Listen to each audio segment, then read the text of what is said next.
Hello दोस्तों, स्वागत है आपका मेरे YouTube channel let's learn with Poonam में, जिसमें हम क्लास 10 के प्रश्नों को सॉल्व कर रहे हैं और चैप्टर 2.3 के आज उदाहरण नंबर 5 को करेंगे।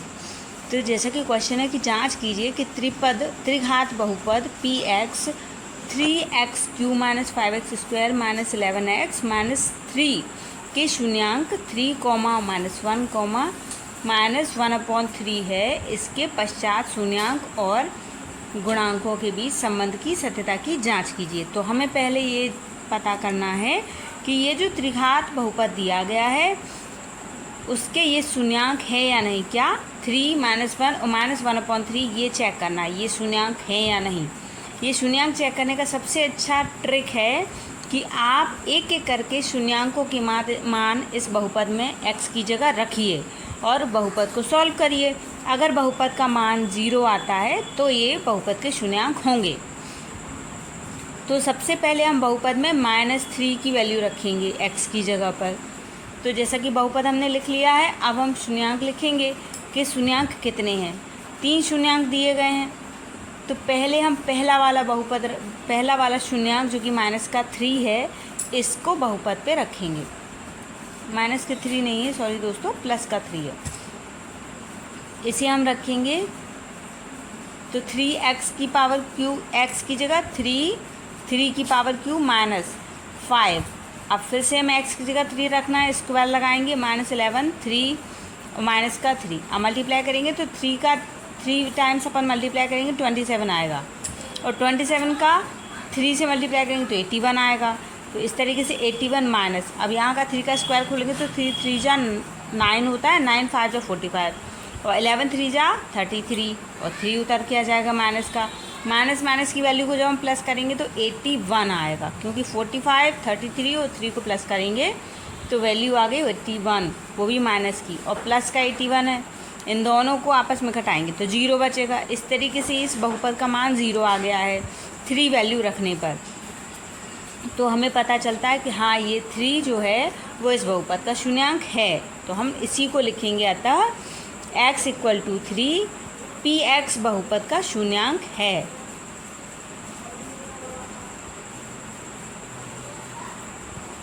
लिख लिया है हमने। अब हम दूसरा शून्यांक जो दिया गया है -1, उसकी वैल्यू रखेंगे।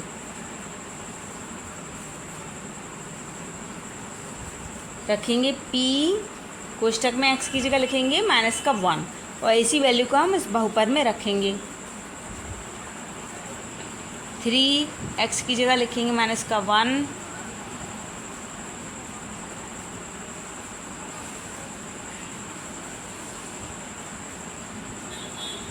फिर से हम 5 के साथ -1 रखेंगे स्क्वायर में, फिर -11 और -1 रखेंगे -3। जब हम इसको सॉल्व करेंगे तो -1 का 3 की पावर खोलेंगे तो माइनस का ही आएगा 1। अब उस 1 का 3 से मल्टीप्लाई होगा तो -3 आएगा। इस तरीके से ये -3 आया है।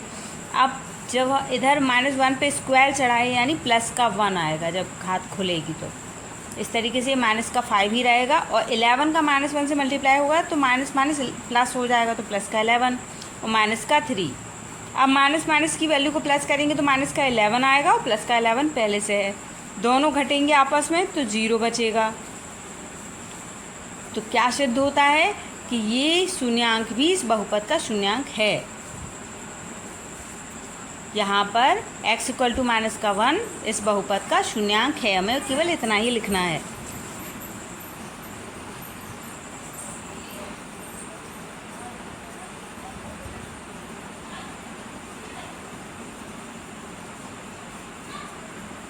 अब हम px की वैल्यू रखेंगे, इसमें x की वैल्यू रखेंगे -1/3।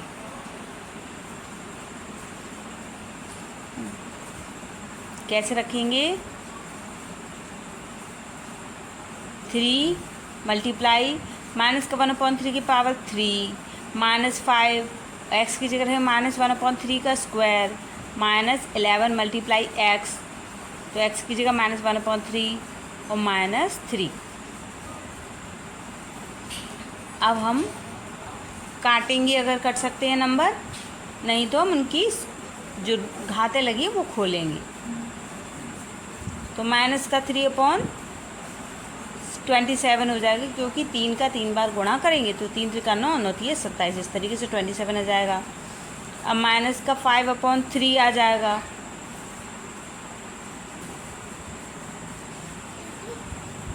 अब माइनस माइनस गुणा होकर प्लस बनेगा, इस तरीके से 11/3 आएगा और माइनस का 3 रहेगा। अब हमारे पास क्या बचा, माइनस का 1/9 प्लस का माइनस का 1/9 रहेगा, माइनस का 5/9 प्लस का 11/3 माइनस का 3। अब हमें इसका एलसीएम लेना है। देखिए 9, 9 और 3 का जब एलसीएम लेंगे तो 9 आएगा। अब देखिए पहली वैल्यू आएगी माइनस का 1, दूसरी वैल्यू आएगी माइनस का 5, प्लस का आएगा, देखो 3 का जब 9 में डिवाइड देंगे तो 3 टाइम्स जाएगा, इस 3 का ऊपर 11 में मल्टीप्लाई होगा तो 33 आएगा। अब यहाँ पर 3 का 1 का 9 में डिवाइड देंगे तो 9 टाइम्स जाएगा, 9 का 3 में मल्टीप्लाई करेंगे तो 27 आएगा। अब माइनस माइनस की वैल्यू को प्लस करेंगे तो 33 आ जाएगा।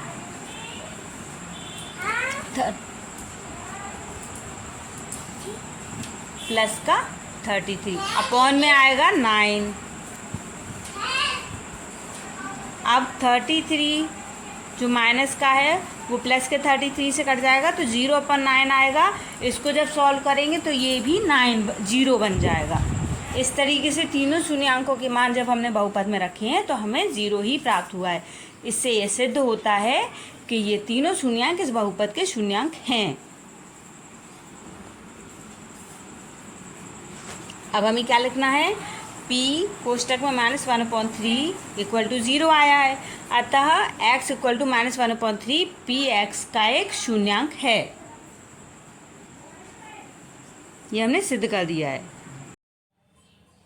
अब हमें प्रश्न के आगे के हिस्से में त्रिघात बहुपद के शून्यांकों और गुणांकों के बीच के संबंध को सीखना है।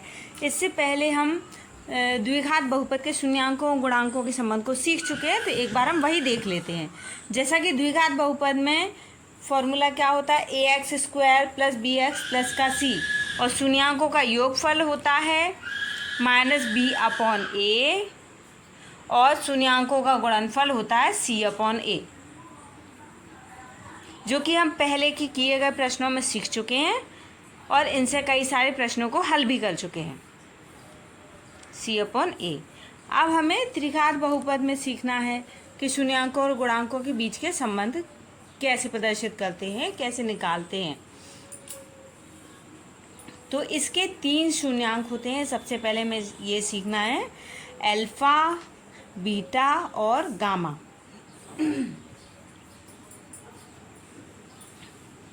अब देखिए पहले संबंध में हम क्या बताते हैं, alpha plus beta plus gamma, और इसका मान क्या होता है, माइनस का b/a। और दूसरे संबंध में होता है alpha beta plus beta gamma plus gamma alpha, और इसका मान होता है c/a। और तीसरे सूत्र में क्या होता है, अल्फा बीटा गामा, तीनों का हम गुणा कर देते हैं, इसका मान होता है माइनस का d/a। ये सेम द्विघात बहुपद की तरह ही चलता है, बस 3 शून्यांक है तो 3 शून्यांकों में थोड़ा सा अंतर हो जाता है। आपके सामने हमने तुलना करते हुए दोनों को सॉल्व किया है, तो आपके लिए समझना बहुत आसान होगा। तो अब हम सत्यता की जांच करेंगे।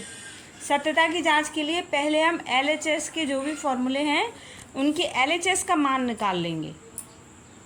तो सबसे पहला फॉर्मूला है, अब जो हमें शून्यांक दिए गए हैं क्वेश्चन में, तो मानेंगे हम अल्फा बराबर 3, बीटा बराबर -1 और गामा बराबर है -1/3। ये शून्यांक हमें क्वेश्चन में दिए गए हैं। अब हमें LHS निकालना है सारे शून्यांकों के, जो भी हमने 3 अभी मान निकाले हैं, फॉर्मूले बनाए हैं उनके। तो alpha plus beta plus gamma, ये पहला सूत्र है, इसमें हम मान रखेंगे।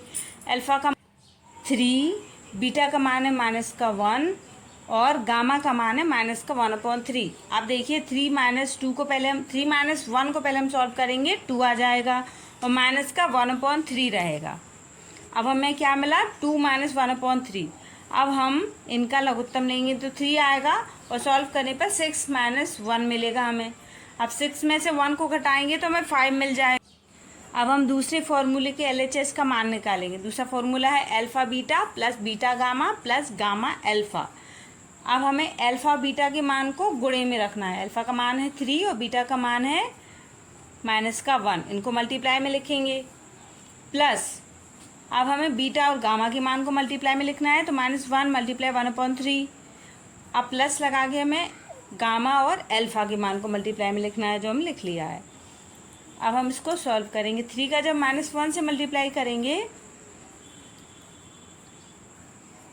-1/3 मल्टीप्लाई 3।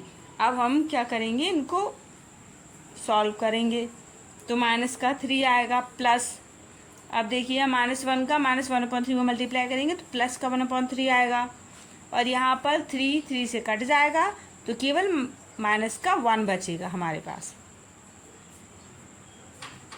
अब देखिए माइनस के 3 और माइनस का 1 आपस में जुड़ जाएगा तो 4 बनाएगा।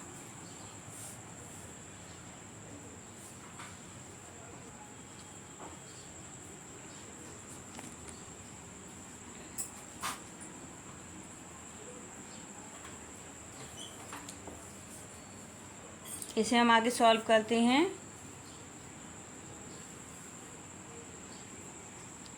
तो माइनस के 3 और -1 को जोड़ेंगे तो माइनस का 4 हो जाएगा प्लस का 1/3।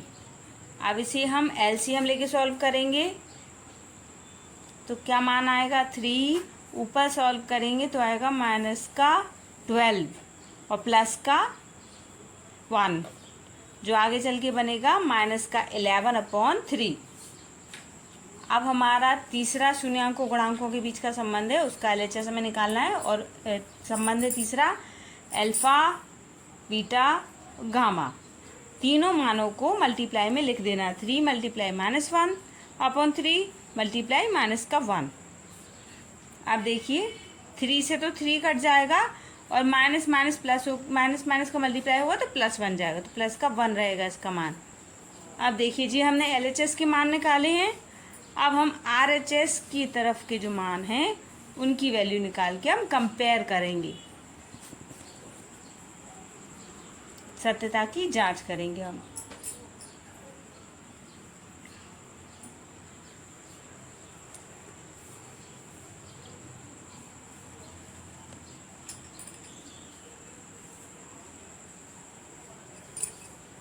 पहला फॉर्म जैसे हमें PX दिया गया है 3x³ माइनस का 5x² माइनस का 11x माइनस का 3। A हुआ 3, B होगा माइनस का 5, C होगा माइनस का 11 और D होगा माइनस का 3। अब हम मान रख पाएंगे क्योंकि गुणांकों में ही मान रखना है तो गुणांक निकालना ज़रूरी है। हमने गुणांक निकाल लिए। अब alpha plus beta plus C का मान क्या था -B/A तो -B रहेगा और B का मान भी माइनस का 5 है तो माइनस कोष्टक में -5/3। इसको सॉल्व करेंगे तो हमें मिलेगा प्लस का 5/3 और वही हमने alpha plus beta plus gamma का मान निकाला था 5/3। इस तरीके से ये हमारी सत्यता की जांच सत्य साबित हुई है। दूसरे फॉर्मूले में मान रखेंगे। दूसरा formula alpha beta plus beta gamma plus gamma alpha equal to है C/A। C की वैल्यू हमें पता है माइनस का 11 और A की वैल्यू हमें पता है 3 और alpha beta left hand side के भी हमने मान निकाला था वो माइनस का 11/3 निकला था और यहाँ भी RHS का मान निकालेंगे तो माइनस का 11/3 ही निकलेगा। इस तरीके से हमारे ये फॉर्मूले का मान भी सही निकला है। तीसरा है अल्फा बीटा गामा यानी तीनों मल्टीप्लाई में हैं। इसका है -D/A फॉर्मूला। अब मान रखेंगे अल्फा बीटा गामा का हमने निकाला था प्लस का 1 अब देखिए माइनस रखेंगे, फिर डी का मान रखेंगे, डी का मान है माइनस का 3, अपॉन में रहेगा 3, 3 से तो 3 कट जाएगा और माइनस माइनस का मल्टीप्लाई होगा तो प्लस हो जाएगा, प्लस का 1। इस तरीके से तीसरे फॉर्मूले में भी हमने मान रखा तो LHS और RHS इक्वल आए हैं। तो देखिए दोस्तों, इस तरीके से हमने त्रिघात बहुपद में शून्यांकों और गुणांकों के बीच के संबंध की सत्यता की जांच कर ली है, जो सही है। नमस्ते।